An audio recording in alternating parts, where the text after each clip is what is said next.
going to excruciatingly read verbatim off the slides for an hour, and you get to use it. This is real interesting HEMA. This panel, we are going to explain what HEMA is.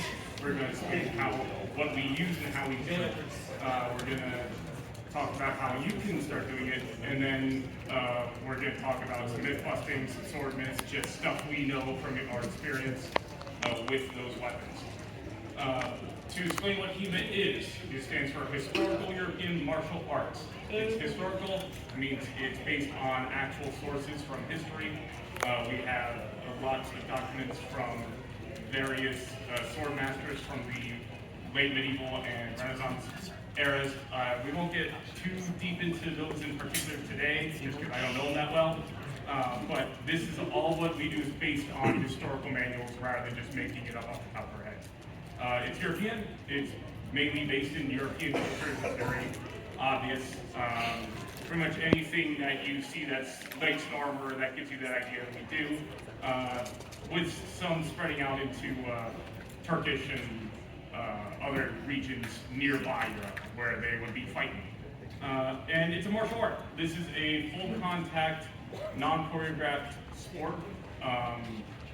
We are not putting on a show, we are playing for points. And blood. And blood. We used to have more fencers, but we got really excited the other day. So, the way we train, as you can see, we're in full gear. We're all wearing jackets, pads. We wear fencing masks, similar to Olympic-style ones, but a little different with better back and head protection. Like I said, it's non-choreographed.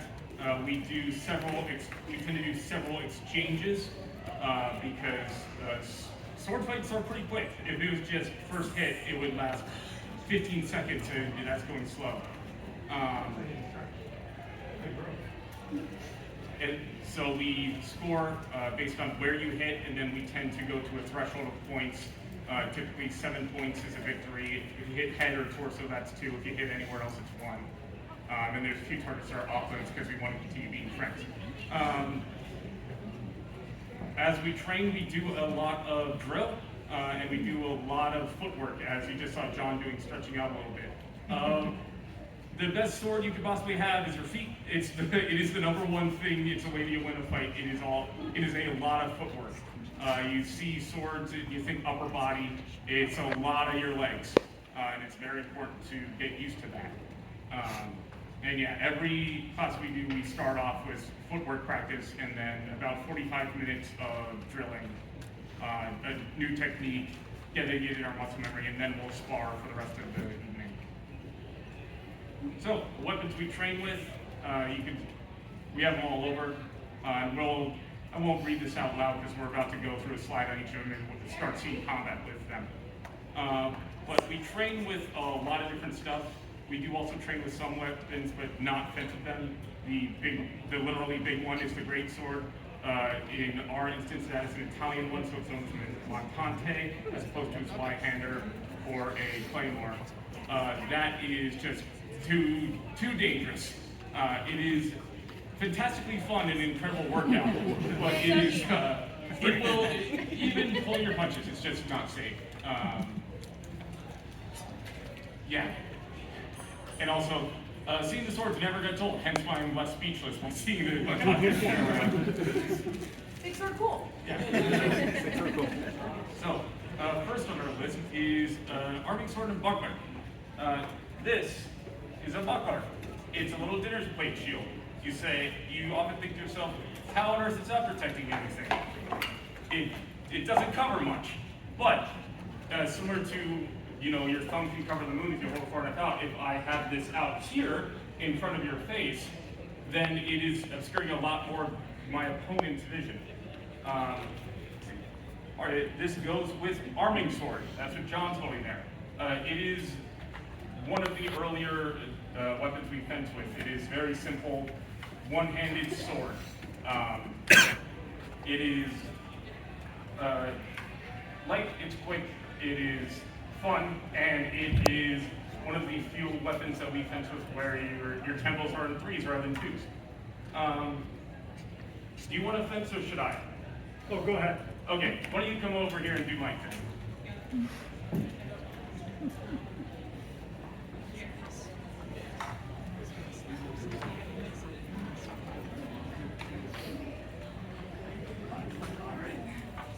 As Paul said, the arming sword and buckler combo, usually the arming sword was not done alone. You always had something in your offhand. And the buckler itself is to serve as a means of blocking off an entire region of your body from being a target. Because the cross guard is not there to protect it with the hand, you can see how John here is using it to protect that part of his body as he tries to reach forward in his strikes.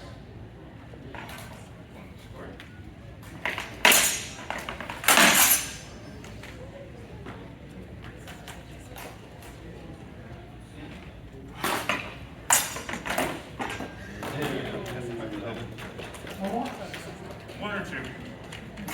Take a look at it. I just get close. Two. One more. One more.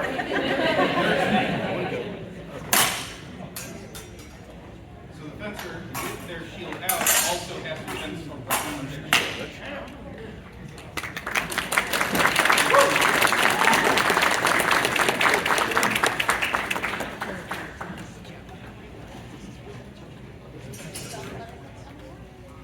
You can stay up here and I might keep going. That's just the first one. Next. So, arming sword buckler is widely practiced. We like it, it's fun. Longsword. Longsword is the most popular HEMA weapon, hands down. Everyone does it. It's a lot of fun. Obviously. Something notable about longswords. If you play D&D, you see long swords and short swords. What do you think the long means? Longer. No! Handle. It's not a longer blade, really. It is because it has a long handle. It can be used in two hands. Hold this for a moment. You compare it to an arming sword. It's about, 4 inches longer, but that's not too different.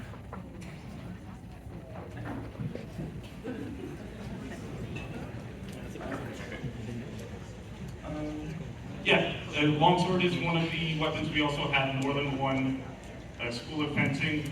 We have Italian by Fiore, and then we have German by Meyer. And both schools use their longswords slightly differently. Some longswords are a little shorter than others. German ones are a lot quicker and windier. But as much fun as these are, and as much as we use them more than anything else, longswords are a sidearm. You wouldn't really be relying on this as your first pick if you're going into war. Someone fence. See.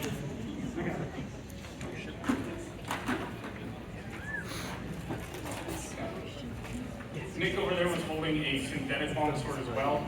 Usually these days we all do steel, but since are very popular as a starter option or as a less expensive option.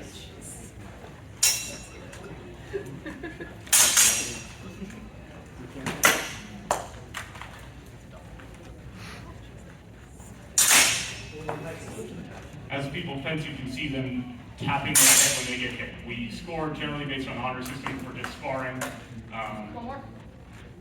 It's not worth trying to win if you're cheating, because then the other guys can hit you with a sword.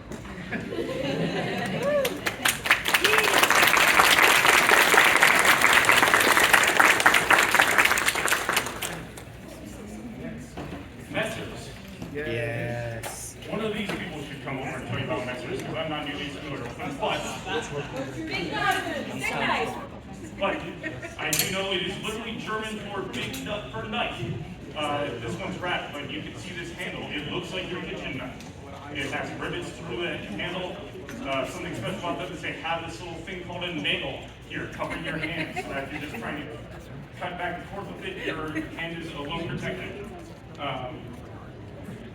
That is a Kriegsmesser, which I think literally translates to big messer. War knife, sorry, thank you, Joe. And these started as people just carrying around knives, and then, you know, you get into a little scuffle with the rep and said, oh, if only my knife was longer. Oh, well, if only my knife was longer. Oh, I gotta go to war, might as well bring my big knife. All right, can we get two messerists to the field, please? Well, we're gonna go through lefty? Yeah, two lefties. Okay. Shout out to the lefties out there. We love lefties at our club, so we love the representation. Shout out to lefty messers specifically. Messers are one of the few swords that are handed because of that nagel. It has to cover your dominant hand. Knuckles.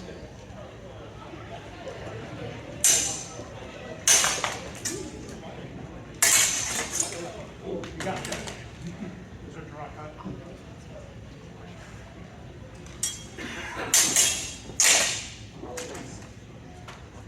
Two more? Sure. One thing that you may also be noticing as we have these exchanges is outside of what you'd expect to see in games, movies, etc., there isn't too much in the ways of back and forth, cling, clang, clong encounters.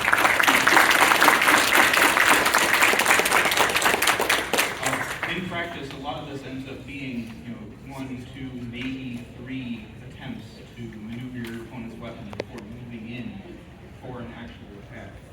Usually, if things go on beyond that, you're expected to back out and reset because things start to get messy and dangerous. Messing with the messer. Yeah, the swords are relatively long. You can see as people fence, they start pretty far away. They don't get too close most of the time. Side sword. This is good. These are what arming swords evolved into. The bucklers pretty much stayed the same, but and, you know, as time went on, arming swords evolved into side swords. I believe I said this slide earlier. Most of the names we have for things are anachronistic. So Spada Gelato is what these were referred to in manuals at the time. But it is difficult to. You're not going to find a historical source with all the names we have. Go ahead. I can talk about it. Yeah, you can see they have finger rings. They have much more hand protection. These are ones that you would equally see on a knife tip as a civilian as their protective weapon.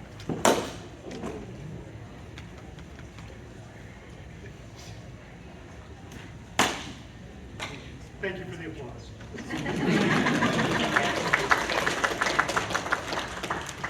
Got like the golf claps going on.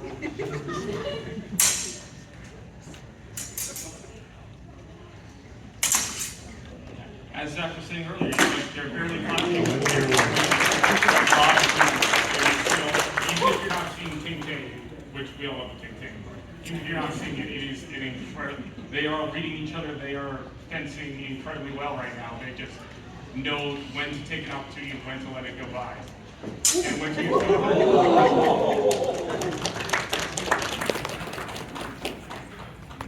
like we said with footwork, you know, you're not glued to the floor. If the sword's at you, the best way to not get hit by it is just not be there. And you have to fight for the green. In tournament, yeah. If you step out of the designated ring, you would lose at a point.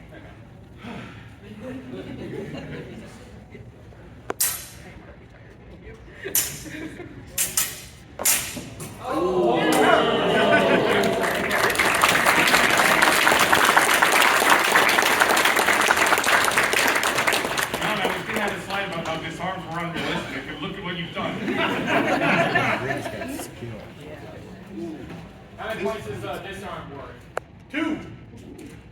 Really? Depends on the Same as point I system. had. Can't defend yourself, you lost your weapon. Of, also counts if of you all the disarm yourself, weapons, like, I know that. it is probably between side sword and rapier that are the closest you're going to get to, like Princess Bride, swashbuckly, back and forth, frilly stuff. I believe our coach says that the word swashbuckler comes from having your swash in your buckler, like on your hip. That's like walking into a place and saying, and having a gun on your hip. It's like, what's that guy here to do with that? So if you see a swash and a buckler together, ready to go, then that guy means business. Rapiers. Rapiers are by far the other most popular weapon in HEMA. They are a Renaissance weapon. They are later among the things we do, but they are if someone asks you what's the best sword just to win a bout, it's a rapier, because it is the end of the evolution. It is long and it is fast, and one of the best ways to, like we said, the best way to get someone or not get hit by a sword is not be there. If your sword is longer, then you can hit someone farther away than they can hit you. So if you have a rapier versus a long sword or a arming sword buckler, the rapier will probably win. That's where, depending on skill, of course. You can see both our fencers are using an offhand parrying dagger. That is incredibly common. This is one of the weapons that dual wielding, for lack of a better term, is almost always done. The parrying dagger in this instance is a defense, similar to how one may use a buckler. You're typically using it for defending rather than attacking. It's not to say you can't stab with it. Yeah. Rapiers are very much thrusting weapons. That's not to say if you hit someone with the edge, it won't cut them, though. It's not quite a sport weapon where it's just thrust. Very nice.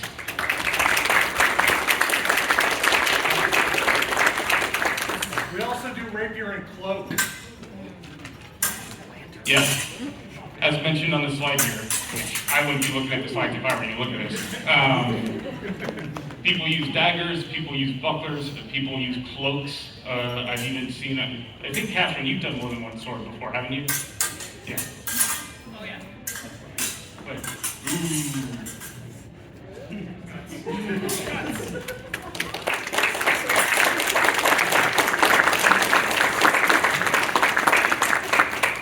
Does anyone who knows rapiers better have any rapier thoughts?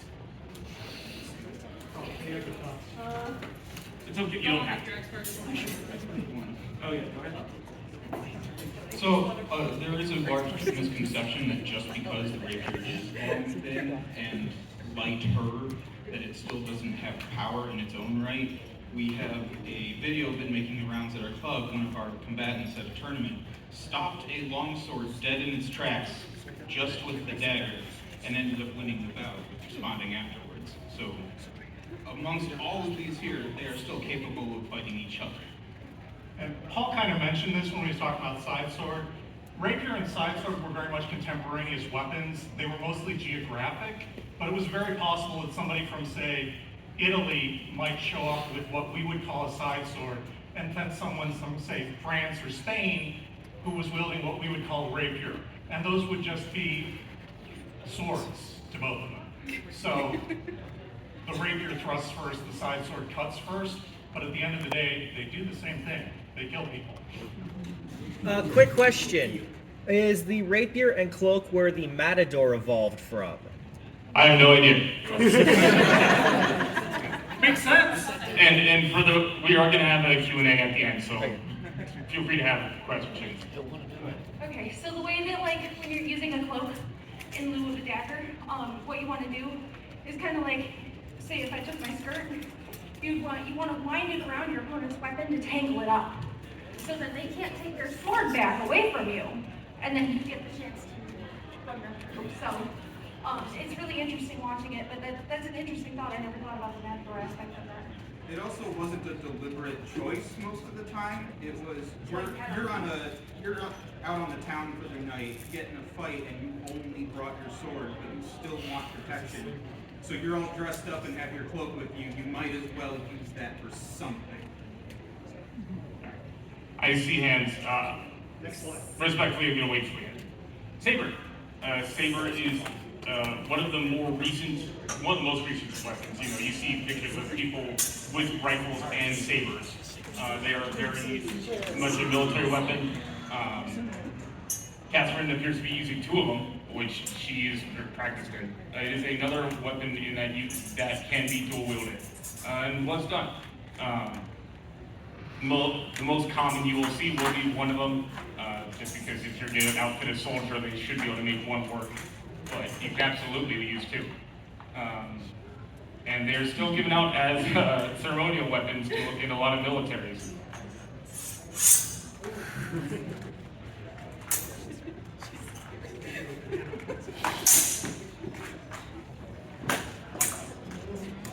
This is so unfair. He's one-handed.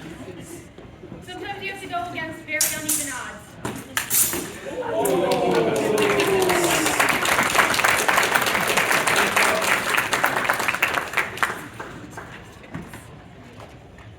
So next he counts as head. Yeah.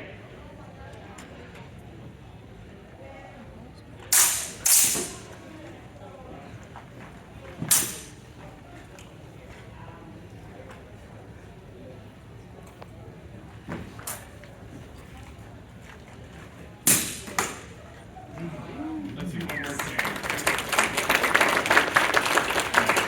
Again, you can see how much removal.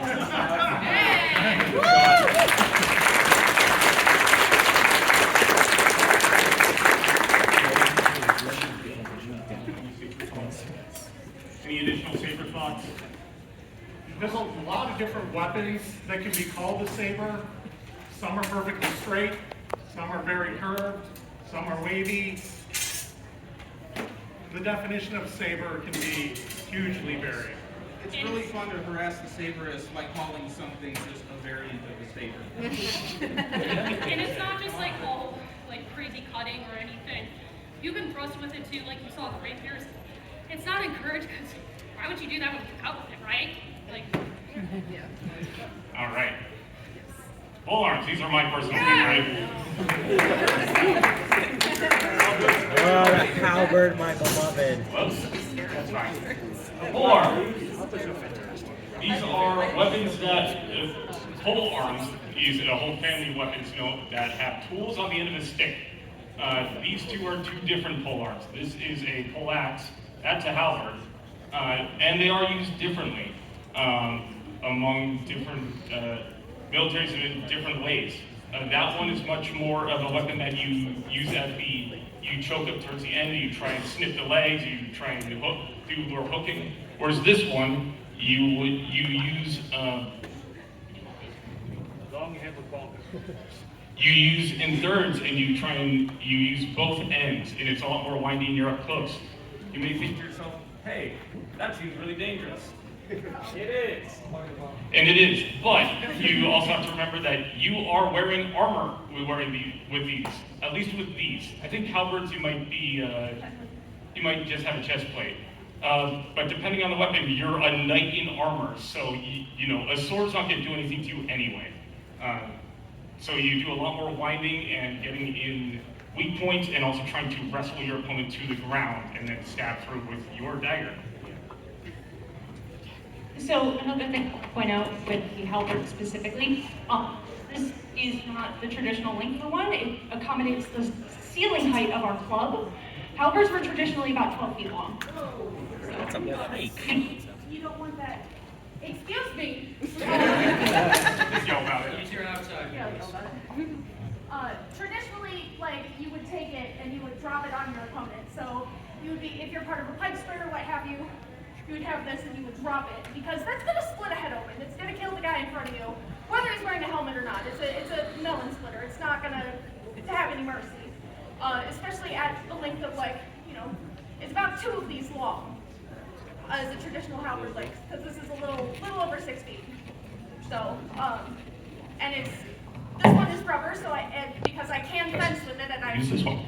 I fought people in the club with it, like I fight our friend Alex here in the maroon. He uses what's called a spadone, but that's a whole other thing. But he will fight me while I use this. And if you want to talk about uneven odds, like with the 2 sabers, that is, he gets me all the time, though. So. And let's see, one other thing I want to mention about these, I have it on the slide there. These are incredibly dangerous. You can only fence with, most of these weapons will get you fencing with steel within 5 sessions at the club or so. These take a lot more training, because notably these have a wooden haft. It's still a rubber head, but this is one of the few weapons in the club that you will swing like a baseball bat. If I hit you as hard as I can with a 6-foot wooden pole, even with a rubber head, you will be concussed at best. You can't blunt force trauma. Yeah, and the wood does not flex. All of our other weapons flex a little bit. Yeah, onto the fight with it. Because we're not just beating the crap out of each other, we have modified rules compared to how they'd actually be used. you are, taking thrusts to weak points, and I look really cool. Sorry. Sometimes with those we mimic wearing armor. In this style we will not. We're just gonna fence as we usually would and take points as we usually would. Because halberds wouldn't have armor. This one? Yeah, I like halberd. That really is missing.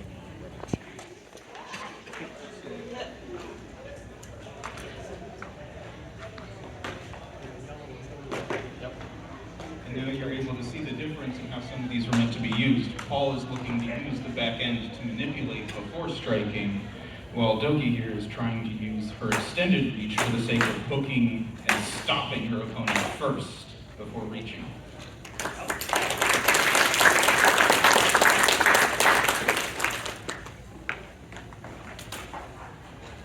It is also very common for the knights that were fighting like this to have daggers and arming swords.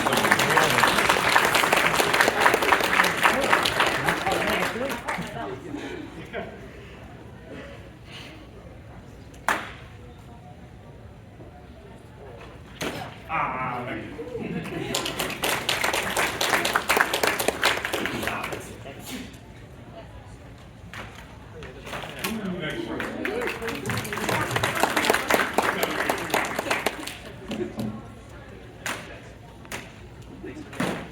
Please, yeah.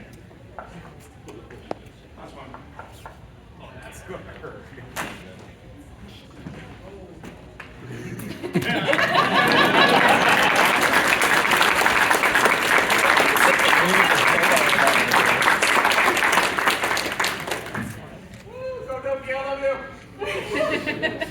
Doubles are incredibly common.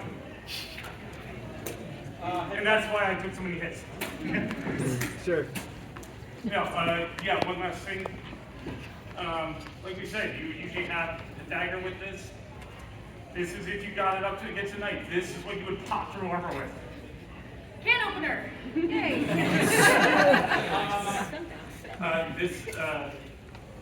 This bit at the end is called a dag. For the same reason. Look, it looks like a dagger. Okay. Speaking of daggers, we went over most of it already with the rapiers and just now. Not every knife is a dagger. That is something to note. Daggers tend to be more stabby. That being said, plenty of them have edges. We also do just fencing where it's just dagger v dagger. There are manuals for that. The same book sets the long sword and the army sword and everything else.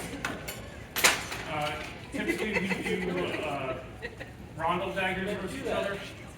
You wouldn't typically have a parrying dagger on its own.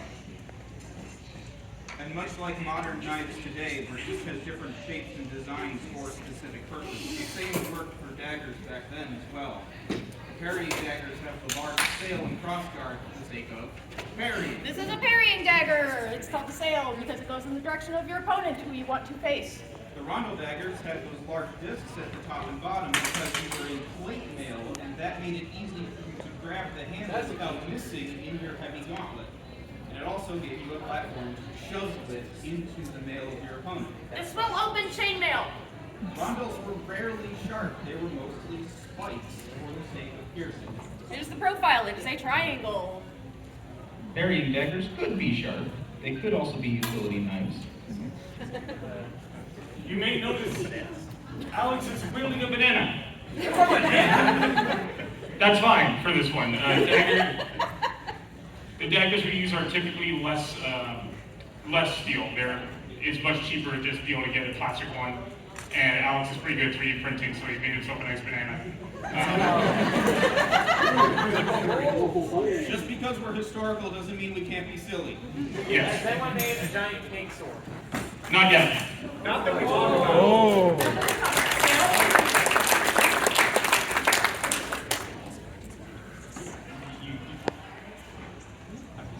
We do have an arming sword that was customized by our coach that we call the pizza cutter because its diameter is roughly the size of like scooping a piece of pizza pie off. It's basically a New York slice on a hammer. That thing is so heavy. You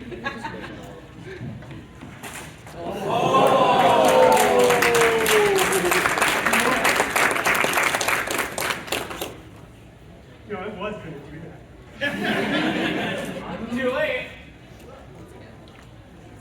You'll note that they are actually holding their daggers in reverse grip. I have a slide about later, but this is one of the few weapons where that is actually part of the manuals and is effective. Honestly, you're not allowed to throw, right? You can throw them, but then you're down one dagger. Then you have no weapon. Okay, how many weapons are you allowed to have? In context, it would be useless. But how many weapons are you allowed to have? Usually on your belt during a tournament, you can have one. And then as a sidearm, as like, Yeah. if this is your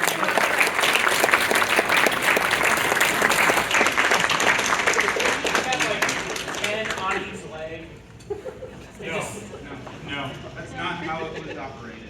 Yes, that's not historical. Okay, last sword we have in our file today, at least for HEMA weapons compared to our guess in Japanese and lightsabers to talk about. But someone wants to grab the Montante. This is Alex's favorite. This is everyone's favorite, but he's been trained with it. Yeah, like we said earlier, it's huge. It is used to suppress groups. If you have a whole bunch of peasants that you gotta keep back, you would send again a knight in and just start swinging. You're not even necessarily trying to end them all. You're just, if you're a peasant, you're not gonna walk at that. You are clearing area. The way that Alex is using it too, you can see it has those vestigial extra quillibs in the middle, because if you're fighting another knight instead, you would start using this more like a pole-arm or a spear. You would have sword. You might grab halfway at the blade and try and thrust in, rather than just trying to keep swinging like this. Because again, if you're facing someone in armor, a big greatsword swing like that would hurt, and it would give them the daze, but they would still be alive. You wouldn't be able to end another knight with that unless you adapted your strategy. They would also use these on the gangplanks of ships. So if like you have hella dudes coming over onto your ship and you're worried about all these dudes, it's a lot cheaper to hire one guy with a Montante than it is to hire a bunch of dudes with smaller swords. Yeah, VIP protection also, you just tell your guy to duck and you start swinging and everyone clears out very quickly.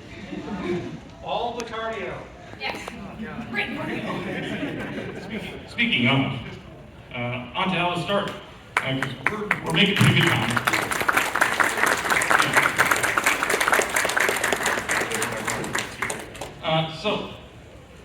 First thing to do is to join a club. Always, it's the best way to do it. Lots of people start at home. You can definitely do your own research and pick up a broomstick and start trying to swing it. But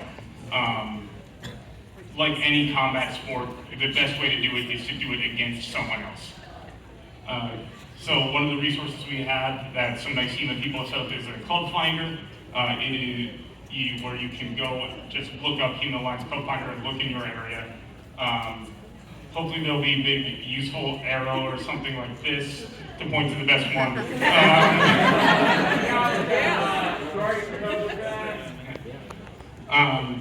Yeah, does anyone have anything to add about the Club Finder? In Ohio, we have a group called the Ohio River Valley League that incorporates clubs throughout the state and even across the border. We've got clubs in Toledo, Akron, Columbus, Cincinnati, Youngstown! and probably several others I'm forgetting. There's quite a few in Pittsburgh too, for folks that are in that area. Let's see. Like the gear, obviously we're all dressed up. This is the other reason you want to join a club first, is because any club worth its salt will have loaner gear, because you do have to eventually get everything, but you can absolutely wear loaners as much as you want. You get very used to wearing other people's sweat in this hobby. You will see that, and everyone here is accessorized a little bit differently. Nick's wearing a lot more metal, whereas I'm wearing plastic pads. And you're pretty good to go if you want to vary, as long as it's rated to hold up to HEMA. So we wear masks, of course. We're wearing jackets. We have very specialized gloves. These ones are clamshells, so named because they're not individual fingers. Over there are infinities. They all do have individual fingers, and you will need different gloves based on the weapon you use. Zach here is wearing gloves that are much more suited for rapier, side sword and stuff, whereas these are much more suited for holding up to a swing from a longsword. You will also eventually need leg pads and arm pads.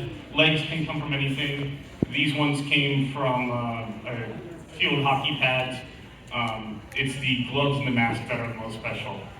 We also are all wearing gorgets. These protect our necks from thrusts. They are very important. You do not fence if you're not wearing a gorget. Or a cup.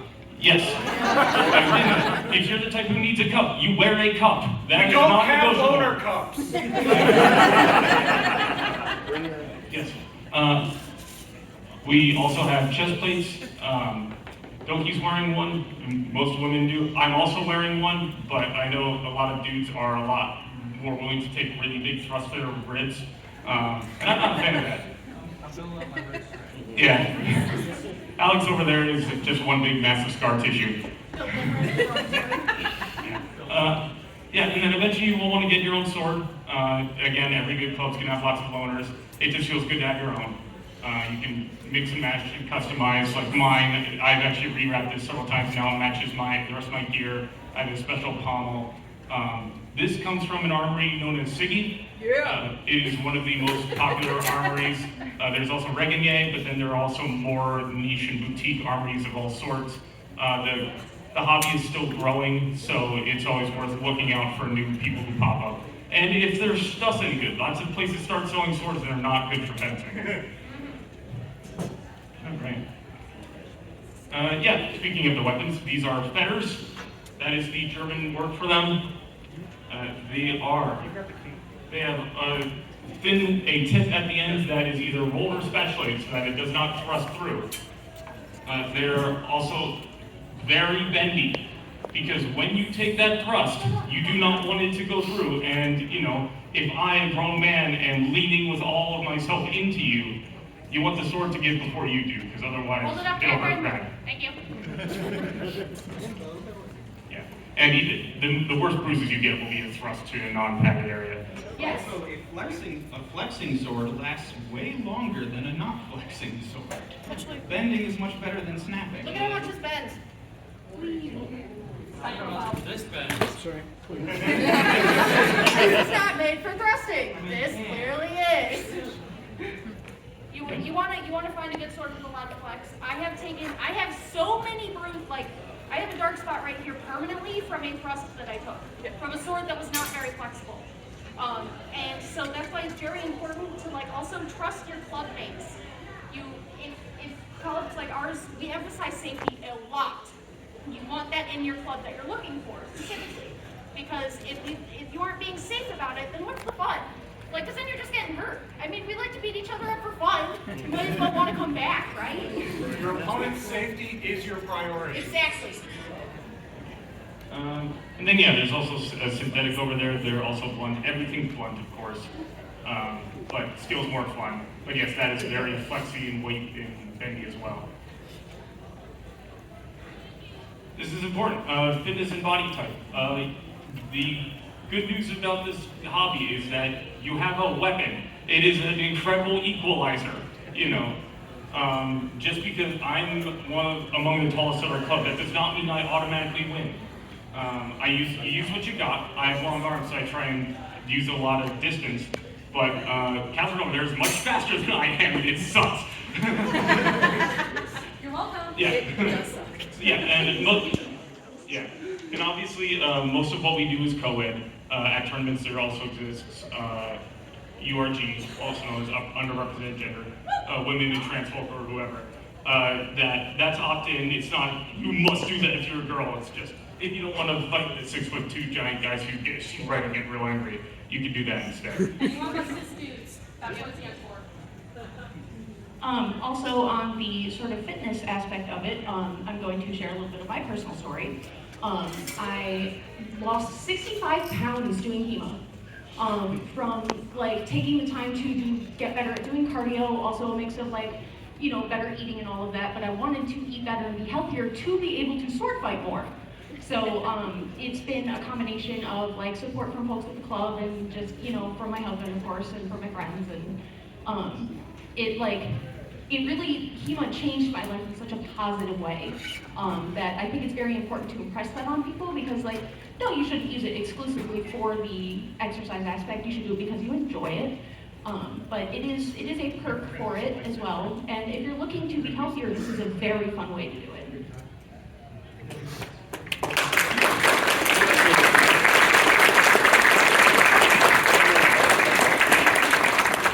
And I probably shouldn't need to tell all of you, considering the building we're in right now, but all of us are nerds. There is no jock, macho, hoorah nonsense going on in this. We have writers, engineers, doctors, students, etc. Tradesmen, we're all over the place in our interests and disciplines, but sword is cool, and that is all that's important when you are here to sword fight. And ironically, because it's such a dangerous weapon, it is a lot safer. It's a lot safer. You have to have what's called calibration. So it is a lot calmer and more zen than other combat sports. So anyone you're fighting is not just going to whoop you in a way that hurts. Though people will win, but it's just because we're all here to learn. We're all here to have fun with the swords because they're so much fun. But yeah. It is a sport that is definitely body type agnostic. We have people all over the size, age, like width, whatever, all over the spectrum, and you can be a successful HEMA fencer. Yeah, and what to call out, it's pretty much an all-age sport. You know, both John and Catherine do it, and Catherine's John's kid. And Catherine, when did you start? How old were you? So I started doing HEMA while I was 12. I'm 17 now. Yeah, I know. But it's basically anyone can do it. I mean, Dad, you were what, 47, 48 when you started, and now you're 52, 53. He doesn't have cartilage in his knees, and he can still kick people's asses. Oh my God! So really, if you're still, like, you have something that you think, oh, this is to prevent me. I mean, take a look at him. He's a coach now. He'll humble you, and you'll have fun. Let's see, we just covered that. Yeah, and no one's a natural at this. It is incredibly, like, I guarantee you do not know how to swing a sword correctly. Nor, we have like 50 minutes, right? So yeah, it is something that you don't have to worry about, oh, I don't get it right away. No one does. Quick cost overview. About the full kit is eventually about $1,000. The biggest steel things are the gloves and the sword. They are the most expensive things, but yeah, that's a big deal for safety. But in terms of cost, it is mask and back of head is up there too. But these things don't tend not to go bad, so it's an initial investment. And you again borrow stuff from the club, get stuff piecemeal. That's what I want to do. Our coaches should regularly be able to give you advice on the order of which to get things, who to get them from, and also give you options on proper, like, finding the feel for what works best for you. Different brands fit differently, weigh differently, and having the chance to use borrowed equipment lets you find that before you need to write that pat check. So we have 5 minutes left, so we're going to go quick lightning round the rest of this. Let's see, sword myth busting. Don't use a sword-shaped object. Anything you get from the dealer's hall here cannot be fenced with. That is non-negotiable. Don't worry about it. This is heavier than any of the swords on that man. I'm not kidding. Woo! Yeah, and then don't fence with sharks. Don't hurt each other. Let's see. Don't use a sword for self-defense. They're brutal. They're mean. They're get it gone. It is way more humane. Don't swing a sword like a baseball bat. Don't do a spin attack. Anything that turns your back to your opponent is bad for you. They're just stabbing their spine. Armor is really, really effective, and every TV show gets this wrong. People get stabbed through all the time. That's stupid. Later model armors were even bulletproof. through they use the word proofing. Bulletproof was that dent you see in that armor is from when they shot it, when they made the armor, to make sure bullets would go through. Power attacks are nothing. You don't need to swooping and just wreck them. They're very fast. You're cutting with tip speed, not with power. They're a slicing weapon, they're not a bludgeon. Test of strength, if you're just pushing on someone that's stupid, you should just let them by. Here. Yeah. If I just hold this up against Zach, what are you gonna do, Zach? Are you just gonna stand there or are you gonna do that? It's really, don't just press on him. That's a message, you gotta grapple! Use your offhand. Reverse grip is bad and dumb, don't do it other than daggers. You can't, quit asking your DM to dual wield great swords. You saw how many, it be used earlier, it takes a lot. Other sword sports real fast. Boer are people who do full armor fighting in big crowds.